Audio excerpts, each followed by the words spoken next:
안녕하세요. 2021년 8월 8일 힌돌 공동체 예배를 시작하겠습니다. 먼저 사도신경으로 신앙 고백하시겠습니다.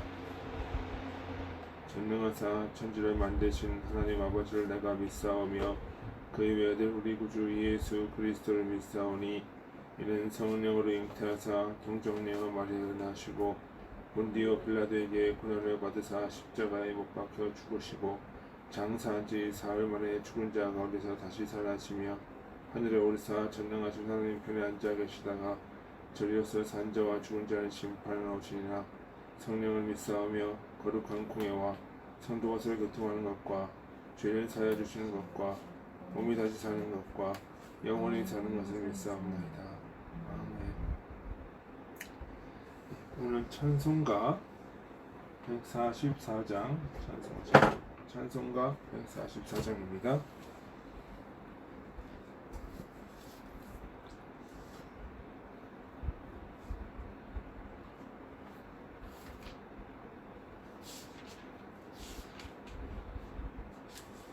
예수 나를 위하여.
기도하시겠습니다.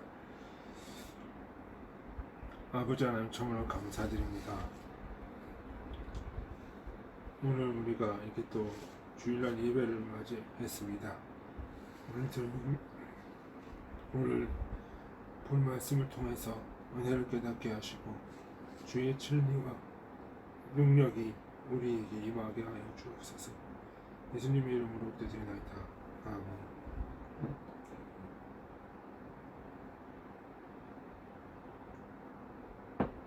오늘 볼 말씀은 갈라디아서 3장 24절의 말씀입니다. 갈라디아서 3장 24절.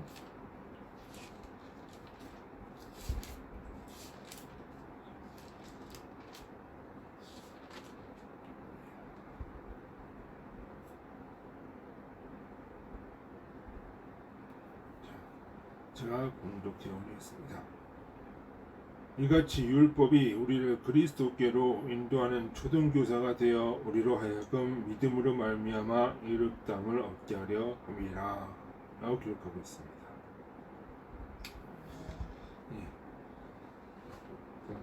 오늘 제목은 율법과 십자가 부활의 영적 의미라고 하는 제목으로 우리 같이 나누기로 합니다.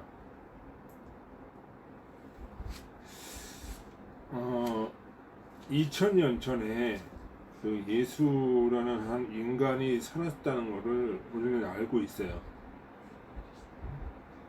그리고 십자가에 죽었음도 알고 있어요. 이것은 역사적인 사실이에요. 역사적인 사실.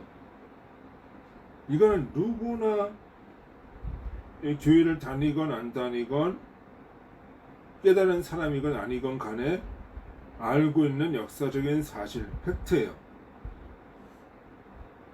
그렇지만 우리에게는 이런 역사적 사실보다도 그것이 가져다주는 의미가 더 중요하다는 거예요. 예를 들면은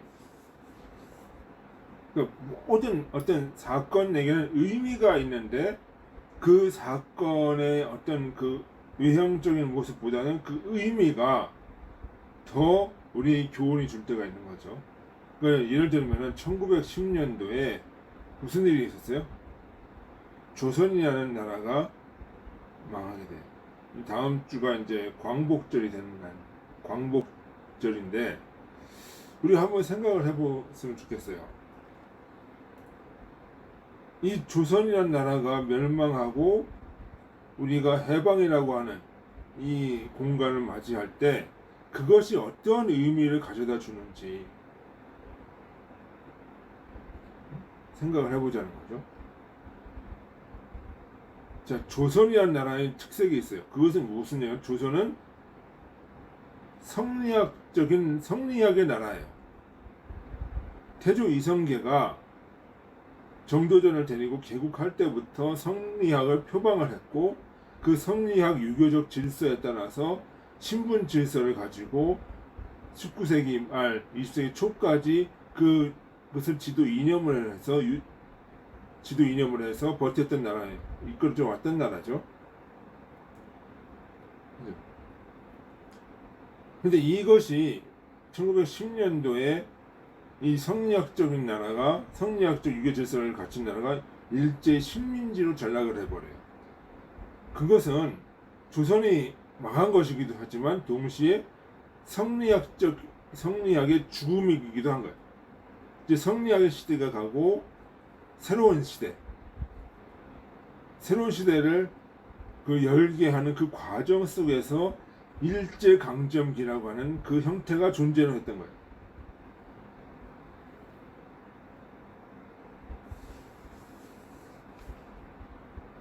조선의 멸망은 바로 이 성리학적인 죽음이고 이 죽음을 딛고서 기독교 진리가 들어오는 거예요.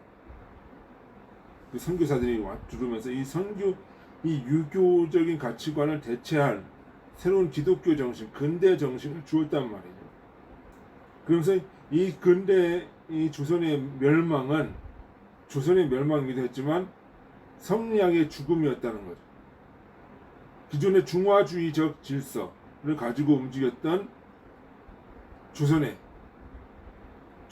그 지도층들이 이 성리학의 폐단을 스스로 극복하지 못하면서 외부에 의해서 일제에 의해서 문을 닫게 되고 그것에 또 그것을 토대로 기독교라고 하는 것이 전례가 되고 또 이제 근대 국가라고 하는 해방의 그 과정이 이제 있는 거예요.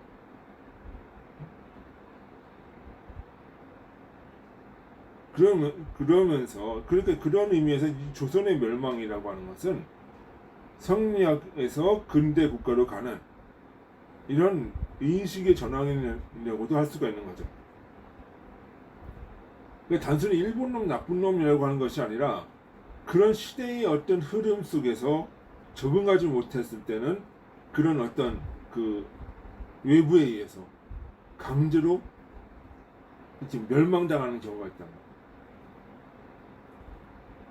거예요. 그런 인식의 전환이 빨리빨리 전환이 돼야 돼요. 진보가 돼야 된다는 거예요.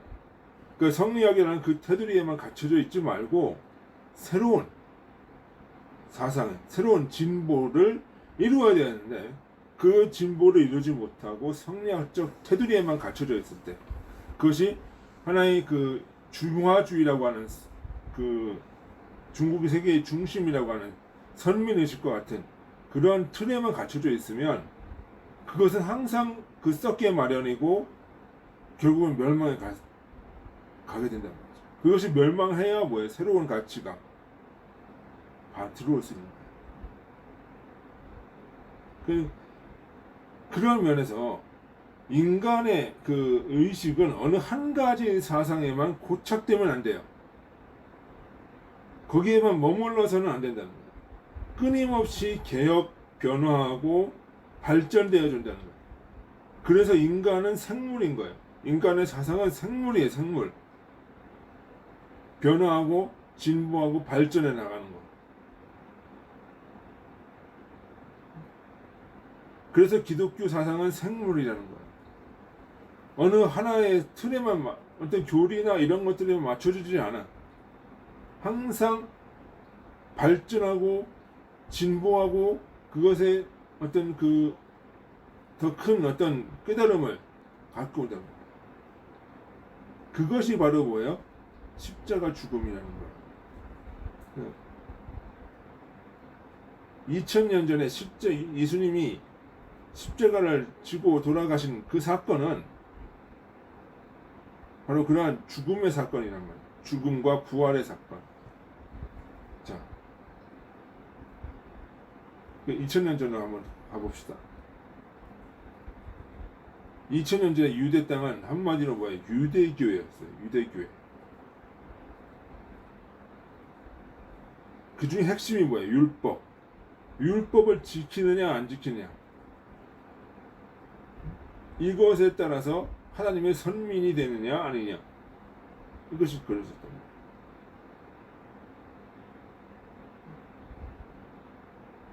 그런데 그 제사장들이 어떻게 해요? 예수를 십자가에 못 박아 죽어요. 죄목은 안식일을 범하고 스스로를 하나님의 아들이라고 하면서 신성모독이란 죄목으로 율법에 따라 십자가에 달려 죽었다. 그리고 그 십자가 속에서 주님은 엘리엘리 라마 사박단이라고 외쳤어요. 나의 하나님 어찌하여 나를 버리셨나이까.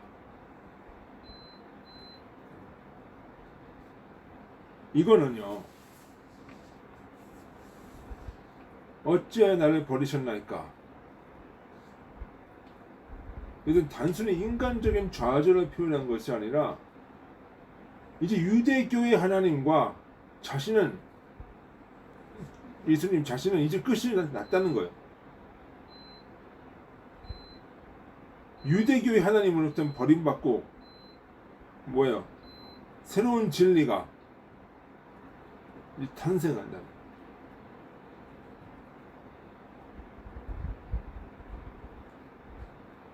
이제는 유대교가 끝이 나는 거예요. 문자적인 진리, 율법에만 매여 있던 유대교는 영적인 진리, 더 발전된 진리 앞에 그 자리를 내어줘야 되는 거예요.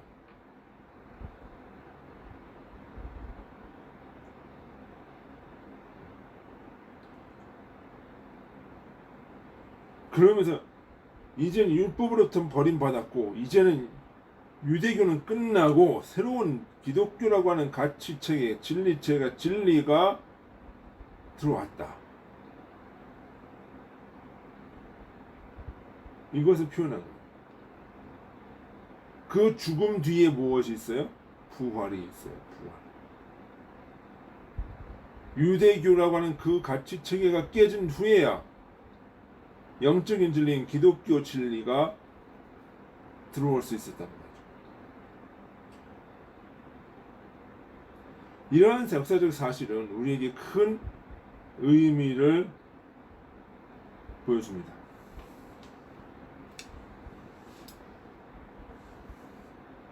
바울은 율법을 단순히 율법 자체로만 생각하지 않고 초등학문으로서 종교 철학의 영적인 의미를 가진다고 했어요.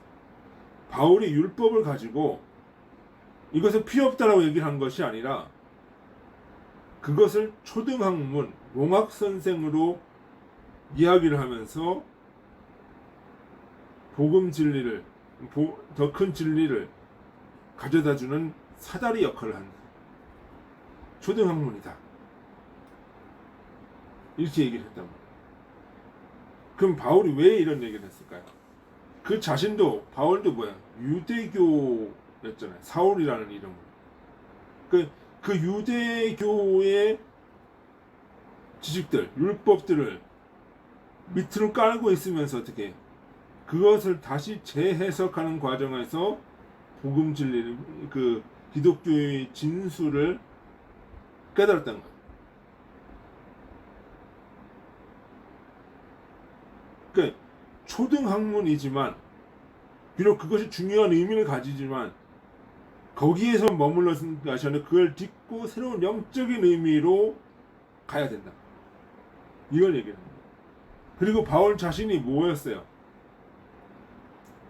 바울 자신이 이 로마의 헬레니즘이라는 이 철학에 대해서 상당히 정통한 지식을 가지고 있다.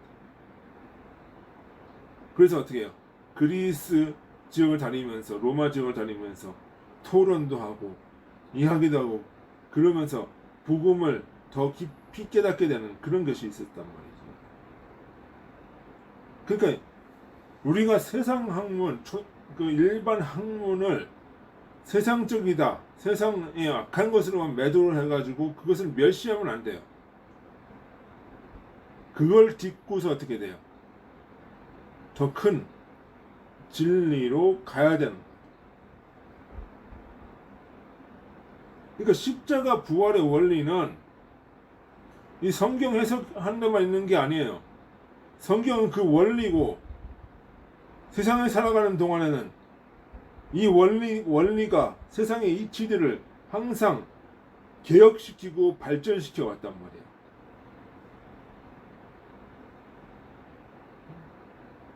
그러니까 오늘날 우리가 누리고 있는 자유민주주의라고 하는 이것도 뭐예요? 봉건체제 하에서 종교 개혁을 통해서 개혁시키고 발전시키고 그러면서 수없이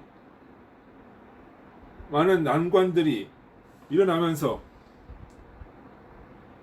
이것들을 통해서 충돌하고 받아들일 건 받아들이고 늘 혁신하면서 나온 것이 바로 자유민주주의라고 하는 테두리예요. 그러니까 서양의 어떤 철학도 십자가의 그 자기 부인이라고 하는 것을 현실화시키지 않고서는 될 수가 없는 거예요. 그거는 내 사회적으로는 그렇게 나타나지만 내 자신적으로는 뭐예요? 항상 자기 자신을 부인하고, 자 그러면 자기 자신을 부인한다고 했을 때 그 자기는 뭐예요? 내 속에 있는 거잖아. 내 속에 있는 것이지만 그것에서만 머무르지 않고 뭐예요? 더 높은 진리로 간다는 거예요. 그러니까 기독교가 자기 부인이라고 하니까 나를 뭐 다 깨부시고 인본주의는 안 되고 뭐 이런 얘기를 하는 게 아니에요.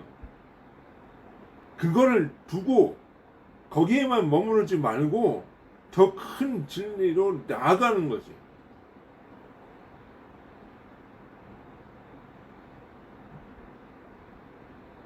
그러니까 그것을 가지고 세상을 보기도 하고 그것을 가지고 나를 보기도 하고 그러면서 항상 내 안에 악한 것들과 싸우면서 스스로를 개혁 발전시켜 나가는 거예요. 그거 십자가예요. 그러면서 그 과정이 굉장히 고통스럽죠. 고통스러워요. 왜? 그것을 고통스러워야 내 속에 악이 정리가 되면서 새로운 진리가 나오기 때문에 주님도 그 고통을 당하셨다는 거죠. 그러니까 너희도 그 고통을 당하고 그 고통 후에 주님이 부활하셨던 것처럼 너희도 새로운 깨달음을 얻어나가라. 이렇게 나오는 거예요. 그러니까 세상에서는 우리가 살아가는 동안에 조용할 날이 없어요. 왜? 이 싸우면서 항상 자기를 부인하고 이 세상이 항상 개혁되어져 나가야 되니까 거기에는 항상 개혁파와 온건파와의 싸움이 항상 있고 기득권과 비기득권층의 싸움이 항상 있는 거예요.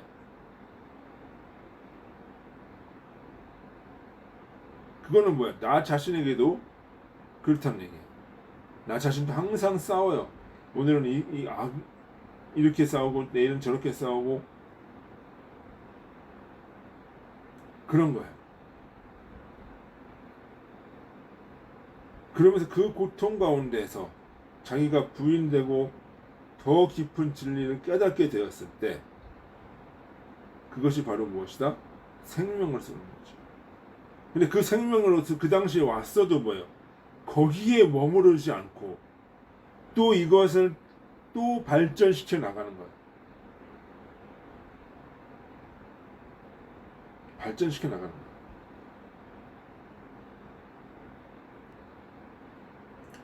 그러니까 오늘 우리가 지금 겪여 있는 상황도 그런 거예요.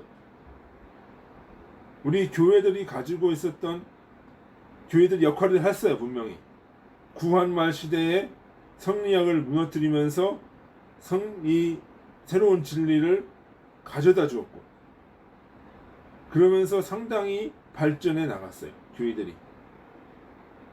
그러다 보니까 지금 교회들이 뭐 어떻게 돼요? 거기에 취해 있었던 거예요. 거기에 취해 있었던 거예요. 대형교회는 대형교회대로 취해 있는 거고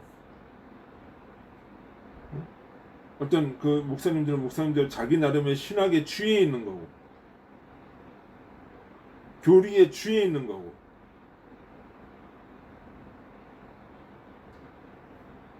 그러니까 그 취해 있으면서 이제는 다시 한번 스스로 개혁해 나가면서 발전해 나가야 되는데 그게 안 되니까 어떻게 해요? 외부에서 지금 치는 거란 말이에요. 그렇다고 지금 이 사회가 이런 것이 옳다는 얘기가 아니에요. 하나님의 섭리 가운데서 보면은 뭐예요? 그런 역할들이 그런 것들이 있단 말이지. 그럼 여기서 뭐 해야 돼요?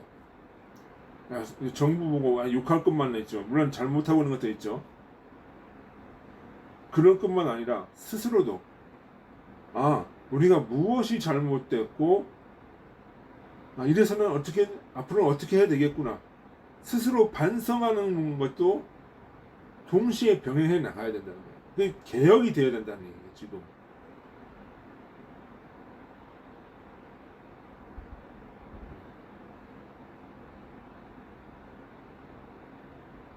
지금이 어떻게 보면 제일 큰 힘든 시기이지만 이 고난의 시기를 통해서 주님이 새로운 개혁과 깨달음을 우리에게 줄 거라는 기대를 놓치지 않아요.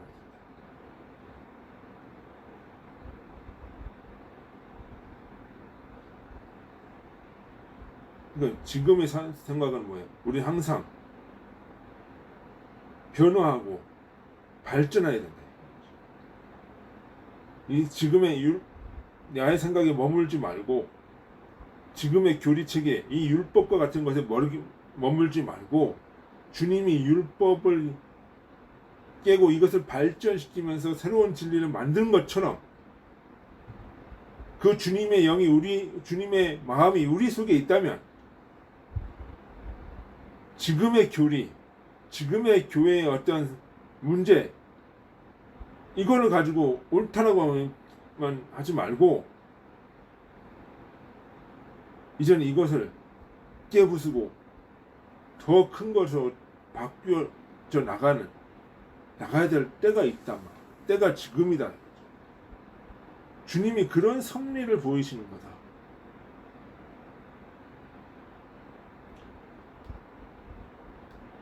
그러니까 여러분들이 어떻게 돼요? 이제는 신학과 교리가 다 바뀌어야 돼. 이제 스스로 다 개혁이 되어야 되는 거예요. 그 개혁주의라고 하는 거예요.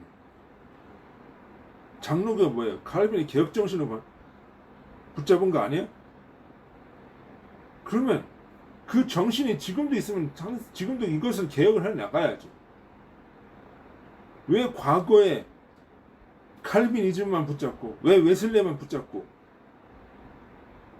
그것이 옳다고 이것이 하늘이 준 거라고 율법주의자들은 붙잡고 놓질 않아요.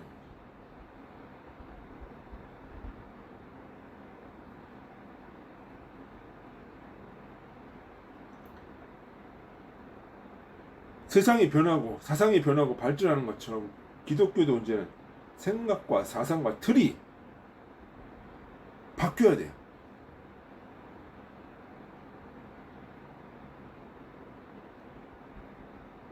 진보해 나가야 돼요. 진보하지 않는 거는 죽은 거예요. 생명은 항상 변하고 발전하고 움직이는 것. 진짜 생명이 있다면 발전해 나가야죠. 머물러 있으면 안 되죠. 그건 죽어가는 거죠.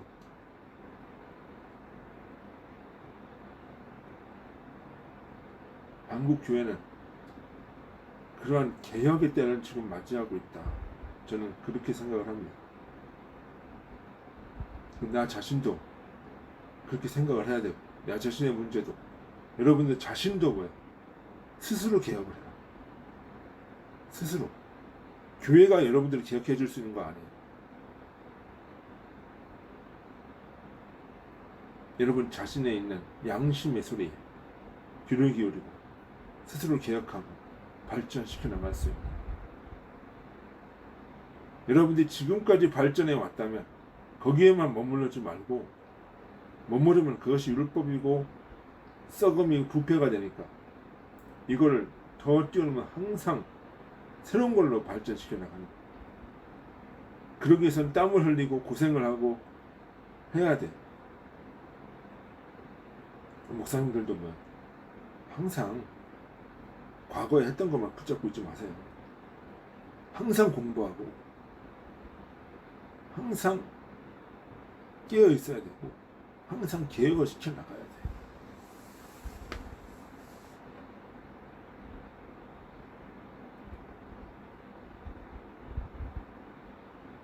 그렇죠. 여러분들이 다른 거 자꾸 칼빈이나 루터나 뭐 이런 사람들에게서 교의학적인 공부를 가지고 그거 붙잡고 있으라고 그렇게 생각하지 마세요. 그들에게 필요했던 건 뭐예요? 그들이 우리에게 보여준 건 뭐냐고. 그 교의학 붙잡고 있으라고 얘기한 게 아니라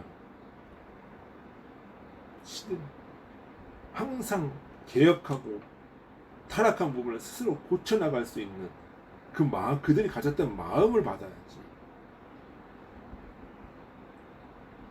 그것이 진정한 개혁주의고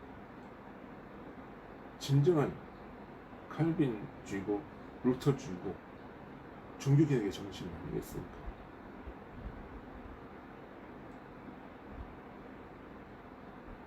저 여러분들은 항상 오늘에 머물지 말고 오늘의 이 상태에서 항상 더 진보하고 발전하는, 그래서 생명력 있는 저와 여러분들이 되기를 주의 이름으로 소원합니다. 다 같이 기도하시겠습니다. 아버지 하나님, 참으로 감사합니다. 아버지, 오늘 우리가 주의 이름으로 또 모였고 들었습니다. 우리 자신에게만, 우리 자신의 사상과 우리 세상 것들도 열심히 배워서 자신을 정립하고 거기서 머무른 것이 아니라 더 크게 발전시키고 더 큰 깨달음이 우리의 삶에 올 수 있도록 아버지 우리를 이끌어 주옵소서. 한국 교회와 또 이 세상의 모든 것들을 스스로 도취되어 있지 않게 도와주시고 멈춰 있지 않게 도와주시고 개혁해 나가고 발전할 수 있도록 아버지 인도하소서. 예수님 이름으로 기도드립니다. 자, 찬송가 150장 찬송하시겠습니다. 찬송가 150장 찬송하시겠습니다. 갈보리 산 위에 십자가 섰으니 주가 고난을 당한 표라. 험한 십자가를 내가 사랑함은 주가 보혈을 흘림이라. 최후 승리를 얻기까지 주의 십자가 사랑하리. 빛나면 유언 받기까지 험한 십자가 붙들겠네. 몇십 천대 받은 주의 십자가에 나의 마음이 끌리도다. 귀한 어린 양이 세상 죄를 지고 험한 십자가 지셨도다.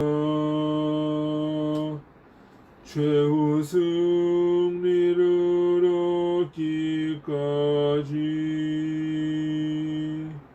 주의 십자가 사랑하리.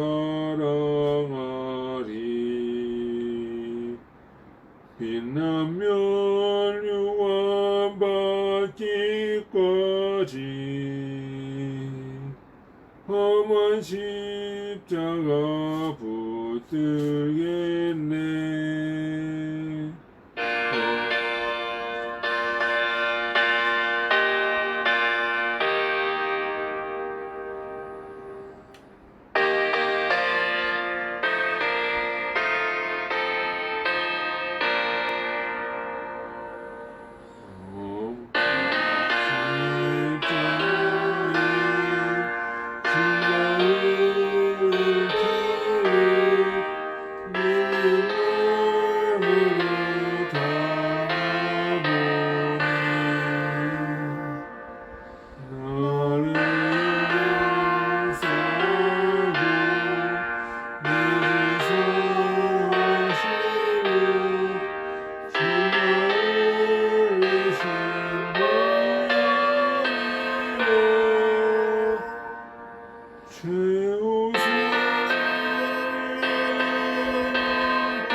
죄송합니다. 우리 반주기가 조금 늦게 나왔습니다. 좀 양해 부탁드리고요. 자, 오늘 좀 저희가 좀 방송 환경이 좀 좋지는 않습니다. 그래서 제가 오늘 좀 천식도 있고 해서 지침다고 그랬는데 잘 양해 부탁드립니다. 자, 오늘 말씀 생각하시면서 오늘 주기도문으로 오늘 예배를 마치도록 하겠습니다. 다 같이 기도하시겠습니다. 하늘에 계시나 우리 아버지여, 이름이 거룩히 여김을 받으시오며 나라의 마옵시며 뜻이 하늘에서 이루어진 것 같이 땅에서도 이루어지이다. 오늘날 우리에게 일용할 양식을 주옵시고 우리가 우리의 죄진 자를 사하여 준 것 같이 우리 죄를 사하여 주옵시고 우리의 시험에 들게 하지 마옵시며 다만 악에서 구하옵소서. 되게 나라와 권세와 영광이 아버지께 영원히 있사옵나이다.